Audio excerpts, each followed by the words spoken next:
Summertime, Potomac River, bass fishing. Stay tuned, you're going to enjoy this one.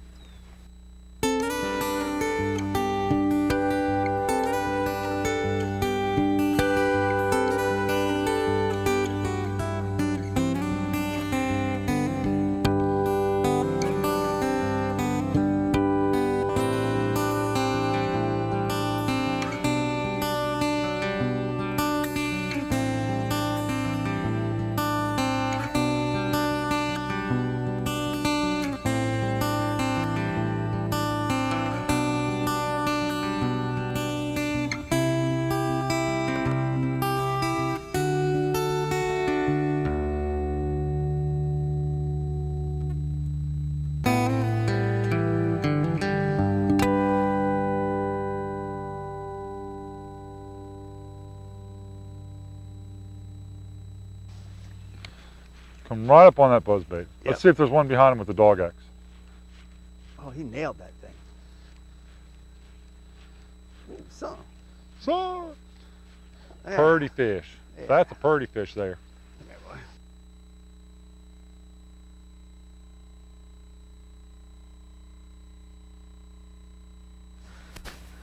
Summertime, largemouth bass fishing on the Potomac River. Hey, I'm Bob Murray, and welcome to another edition of Delaware Valley Outdoors.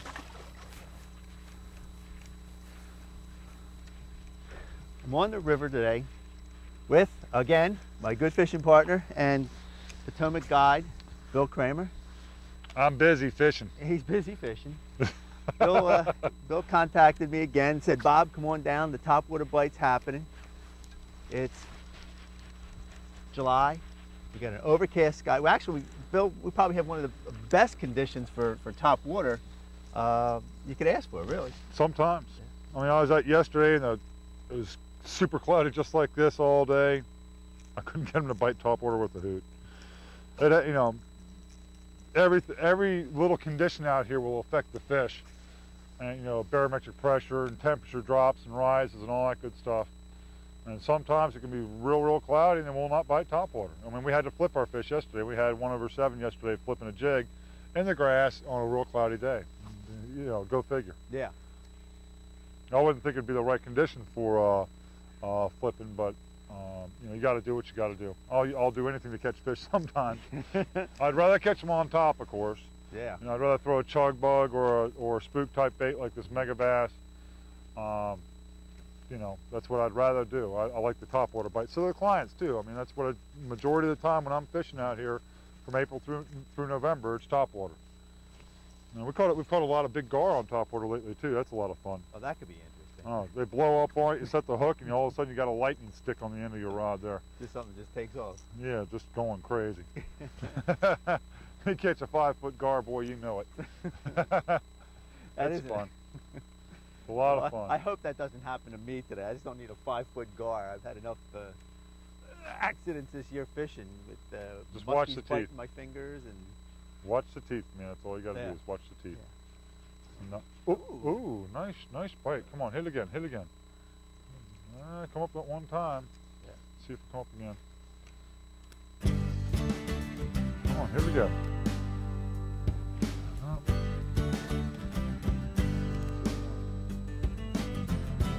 Moved out a little bit in the grass bed, and we're getting get darn good bite there. One big one. If we get real lucky here, we might get a 7 or an 8. I've caught a lot of, this is the time of year you catch a lot of 8-pounders. First week in July, man. I'm dead serious. Catch a lot of 8-pounders. We had that 7.4 yesterday. Another thing too, Bob, yes. This big buzzbait will cast a mile. Yeah, I'm having with this smaller one, I'm really having to work hard out there. Plus, I'm using a 2-handed trigger stick. What I did, I took a 7-foot glass rod, medium heavy. I cut it down to a 6-foot stick, put a 2-handed handle on it. So you can really drive it. Man, I can drive it. Sucker will go, boy. Another thing too, if you watch the cast, here's another very good thing to remember. Watch your bait as it leaves the rod tip, okay? And right before it hits the water, lock your reel so your bait comes right up on top of the water. It's extremely important in a grass bed. Yeah. Yeah, because if it sinks in, man, you're going to get covered with grass and you wasted your cast. Yeah. You know? By the time you get it up on top, you're done. Right, right. So I always watch that lure as it leaves the rod tip. Right before it hits, boom, and she's right on top.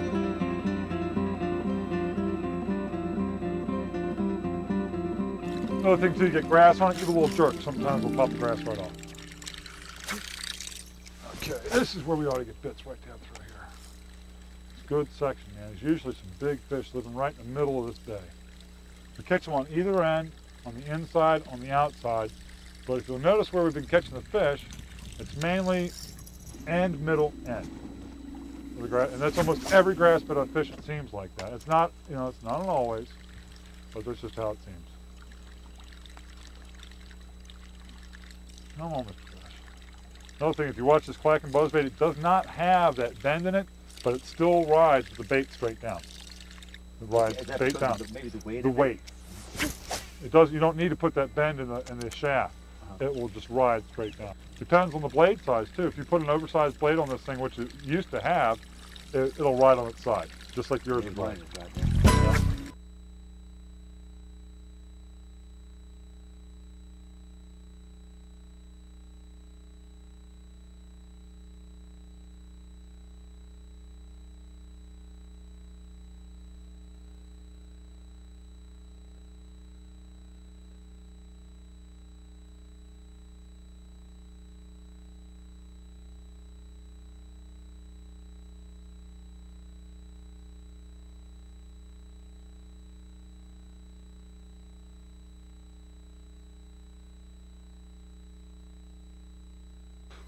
Bill, now we're throwing buzz baits. I know you like to use the Zara spook and chug bugs, but I mean today they seem to be blowing up on the buzz baits more.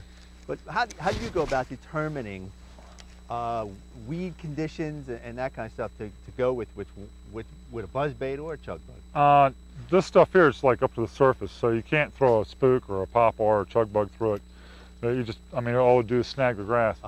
A buzz bait is much more effective in this type of water. If the water was a little bit more open, I'll tell you what would work great. If this water was another 6 inches higher over top of this grass, you could throw a spook over it and you'd probably get some better bites.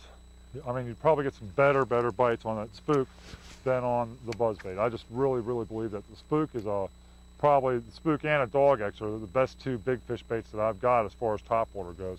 But there's days also where they don't want the walking bait. They want a chugging bait like a chug bug or a pop or, you know, Rico type thing. They've got a new mini chug bug out too. That's they call it a baby bug. That thing's pretty awesome. Yeah. We just got some, and I'd like to throw some out here, but it wouldn't be appropriate in this condition. You really want to fish the most effective bait for the area, and if you were to throw a chug bug out here right now, you'd be catching grass on every single cast, you know, and you'd just be fouling your casts up. Whereas the buzz baits are coming right through it. Now another thing we could do too is we could possibly go to a different size buzz bait and maybe catch bigger fish. I'm using a real small buzz bait. Yeah, we're both throwing the small, you know, eighth or quarter. These are like, this is an 1/8 ounce bait. You could throw this size, or my favorite is a 3/8 ounce that I make at home with a clacker on it. It's my absolute favorite. I catch a lot of big fish on that thing. What I actually did is took a heart body from one of their buzz baits, and I add a clacker to it is what I do. And I change the blade size to a smaller blade so I can retrieve it faster. And it squeaks more and clacks more and all that stuff. So you talked about blade size there, but 2 blade, 3 blade? Single blade, just like this for grass beds. This is the absolute optimum buzz bait you can throw through a grass bed. There's inline buzz baits. They don't work real good for grass beds. A little R bend like that is the absolute deal. That's the deal you want for grass bed fishing. Comes through the grass a lot more effectively. And you have to figure out what size they want. I almost always throw white with a buzz bait. Almost always throw white. And like we were talking earlier, I want a blade that squeaks. There's That one will definitely do. Good fish, real healthy. They spawned a long time ago in here. So these fish are all definitely in their summertime patterns. This is fun. Okay, you talked about summertime patterns. Let's give me some summertime patterns for the Potomac. Here you are. Right here, what we're doing, fishing grass beds with buzz baits on a cloudy day, high outgoing tide. Once the tide gets way out, we'd be better off positioning ourselves towards the outside edge instead of the inside edge. Throwing. Yeah, throwing in and coming out. I want to fish clear water though. You know, it changes every single day. Wood might be the deal one day, where grass might be the deal the next day. You know, buzzbait fishing right now is fine. We're having a good time. We're catching fish. But this could all change in an hour or two. That sun comes out, that was good fish way out there. Yeah. They might not come up on a buzzbait in an hour or two if that sun comes up. I have caught them all day long in bright sunshine on a buzzbait before. It all depends on the mood of the fish and what's going on with the weather, period. You have to figure out what they want. That's why I have a box. My tackle compartment there is stuffed. Absolutely stuffed with, you know, poppars, chug bugs, Zara spooks, buzzbaits, jigs, worms, little crankbaits, spinnerbaits. That's why I've got so much tackle. Am I, you know, a tackle connoisseur? Absolutely not. I'm a very cheap individual who hates spending money on tackle. I'd rather have one bait that can catch them on all day long, but that does not happen. No, and you got to adjust to that. You have to adjust to what the fish want. Yeah, versatility is the absolute deal if you want to catch a lot of fish all the time. You have to change, and the reason the pros like Denny Brower and all those guys do so well is they change, especially somebody like Kevin Van Dam. Van Dam is one of the best individuals I can think at this, is changing with the conditions to what the fish want. They know that when that high pressure front comes in or that low pressure front comes in, they know what's going to happen 90% of the time. It doesn't mean it's going to happen all the time, but 90% of the time, this is what the fish are going to do. They're going to come out, they're going to be in this grass, they're going to draw tight, or they're going to go right to the wood. You know, you should be flipping wood in here. You know, a buddy of mine says every piece of wood in a grass bed can hold a 5-pound fish. You know, that's what he says. I mean, have I caught a 5-pounder off every piece of wood in a grass bed? No, I have not. I've caught quite a few 5-pound fish off of wood and grass beds, but not every single one will hold a 5-pounder like he says. But you should fish around every piece of wood in a grass bed. And absolutely. Figure that there might be a 5-pounder on that. Absolutely. There he is. There he is.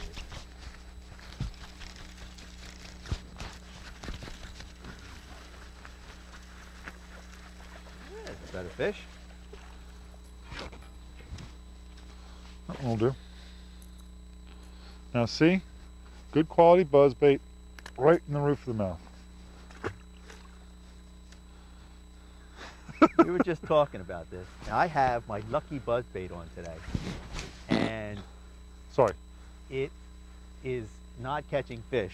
Well, it is catching fish, missing but not fish. setting the hook. And Bill brought this point up that the hook on his bait is. Let's look at these. Okay, you've got a little 1/0 hook there. You've got a big old 3/0 hook there. There's a couple different things here. Okay, check out the bend in the buzzbait there compared to the straight shaft there. This will ride like this most of the time. This one will ride like this coming through the water most of the time. Putting the hook and the skirt down in the water a little bit deeper and giving the fish a better target. Yeah. Right. Plus, here's a couple other things. The beads. I hate beads on buzzbaits, especially fishing grass. What happens is these beads will catch grass and block the blade from turning properly. Another thing too, spin that. This one will squeak in the water as it comes through, and it's rivet right to the metal of the blade itself. The squeak will draw a lot of bites also. Another thing too for a buzzbait is a good high density glass rod. Something a little stiffer than you would for a crankbait, but what it does is it allows the fish to take the bait a little deeper. Yeah, it does. The rod doesn't react as Right. fast. Right, absolutely. That's his graph. Another thing too here on buzzbaits, use your rod tips down when you can, because what will happen is the blades throw more water than with the rod tip up. A couple of great little tips for you on buzzbaits. When you're fishing real thick grass, you have to work your rod tip up. But when you're working grass like this, where the water's fairly over top of the grass like this, you know, you got like a foot or so of water, a little bit it's up to the surface, you can work your rod tip down.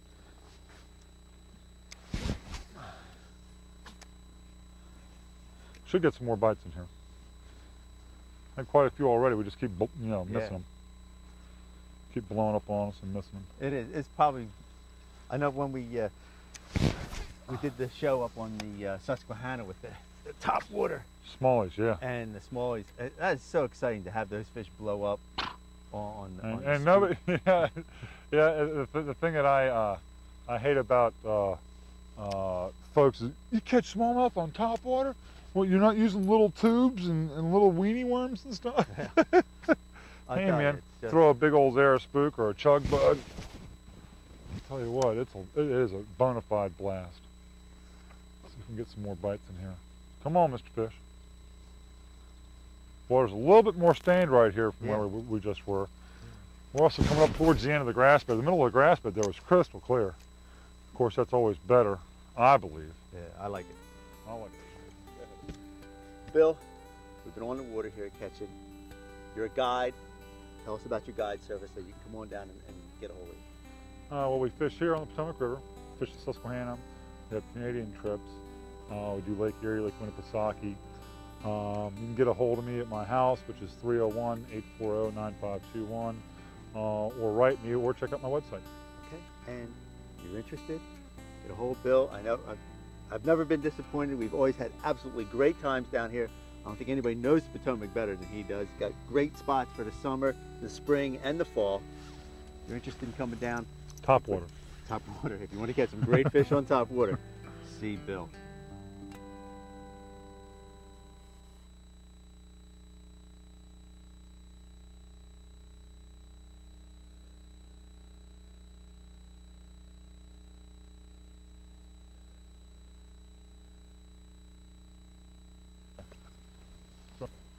Get out of that grass.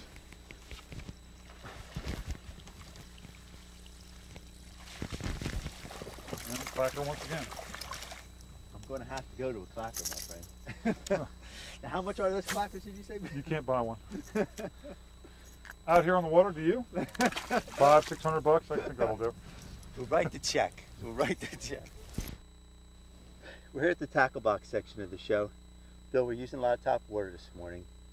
And this is a really nice bait you were talking about. Give us a little information about this new bait that you're using this morning. It's made by a company called Mega Bass. It's called a Dog X. It's a little spook bait. They also make some popping baits and some cranks, but I really like their little walking baits. It's got a nice body to it. It really makes it. It's got great detail. Yeah. I mean, it's an awesome little bait. Yeah. And then, obviously, we're just throwing the Storm chug bug. Chug bug here. Yeah, I put my own tails on that. I tie these tails myself. I do retail them. They're called pro tails, and variety of sizes and colors. Mainly just a white or a pearl body with a dark top. And you always want some sort of target area, like a red front or an orange front. Of course, I'm using owner hooks on those too. Yeah, that's one of the things. You gotta have sharp hooks. I know you gotta have them sharp hooks, man. Owners are the best hook in the world, as far as I'm concerned. And then we were using some buzz baits, and we caught a lot of fish on buzz baits. And we had mentioned, give me the other bait you were talking about. This is a little guy. That clacker's right behind you, Bob. Orange rod. Just grab that orange rod. Okay. Talk about this bait here. This is a really interesting bait that you have here. It's just a regular heartthrob buzz bait, and what I've done is I've taken the blade that was on the heartthrob off, and I put a clacker blade on it, and then I put a smaller blade, one size down on the blade. It's a 3/8 ounce. It tracks through the water straight with the bait hanging just like you got it. And with this going around, this clacker hits it, and some of the biggest bass we caught was on this bait here with that clacker. Yeah, and it really does makes a lot of noise in the water. And if you look at my blade, the blade's all torn up, the clacker's all torn up. That blade's about to get replaced. Another thing too, make sure that your rivets are crimped. That way the blade squeaks against the rivet. The tail end of the blade there, the little plate there, squeaks against the rivet. And you see the rivet's all torn up. It's about to go. You know, that's just how I work them. You know, other people have other ways. Some people use plastic blades. I happen to like the aluminums that squeak with the rivets. Yeah, I like. Well, you can hear that, boy. Right. Great. And that did catch a lot of big fish today. Yeah, another thing too, on the short strikes, if you're getting a lot of short strikes, two things you can do: add a trailer hook, number one. Number two, take a pair of scissors and just cut your skirt off right there at the shank of the hook. Yeah, because a couple of them on my bait today blew up on the back. See how long the skirt is on yours? It's real long. Heck, it's going an inch past your I mean, it's real long compared. I mean, look how much bulk you have back, and you're coming up and grabbing it here and missing the hook. They're missing the hook. And I had some big fish hit this thing on it, and it just, and the gap of the hook isn't that wide. Right, it's a small hook. You know, a bigger hook helps, trailer helps, and also, you know, cutting your skirt back. Now you can add just a trailer onto that without cutting the skirt back if you really think they're hitting the bulk of the bait. Just put a little trailer hook on. Again, this bait, I think, had a little disadvantage today because it didn't have a bigger hook on it. Right. And I know some the skirt's long. And the fish that I had hooked, I lost because of that. And I think that's it. But this is just, I like this little 1/8 ounce buzz bait too. Right. Well, you can get the, you know, like we were talking earlier, you can get these a little bit. This is a Cavitron. It's got a bigger hook on it, and the rivet is crimped. You know, so it squeaks good coming through the water. And supposedly the holes, if you can see the holes in the blade there, supposedly those holes will help it to stay up, and you can actually work it slower. It'll grab more water with the holes. And then that L bend also makes the L bend makes it track through the water just like that. That's how it tracks through the water. Topwater tips from the pro. Let's go. We got. There's a lot of fish out here. Hey, I want to fish some more, so we'll see you later.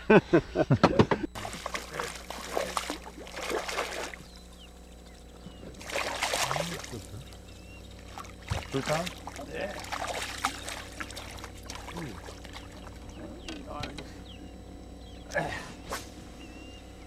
3 pounder? Absolutely 3 pounder. Topwater on my lucky buzzbait. What he means is he's lucky to get him in with that buzzbait. I got this one stuck pretty good. And sometimes it'll draw a better strike. Right. Come on, boy. Let's get him around here. Let's swing him around one more time.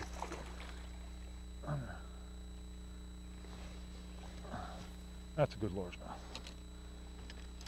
Now I switched over to a clacker. It's got a short little skirt on it. That's a good fish. Not too shabby at all.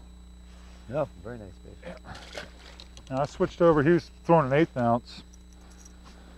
I switched over to one of these hearts, but I take the blade off. I put a smaller blade on it, and I put a clacker on it. The clacker seems to draw some bigger strikes. I don't know why. Notice that the skirt. Well, I'm gonna push the skirt back up. The skirt's fairly short, barely comes over the hook shank, and that keeps you from getting short strike. Decent fish.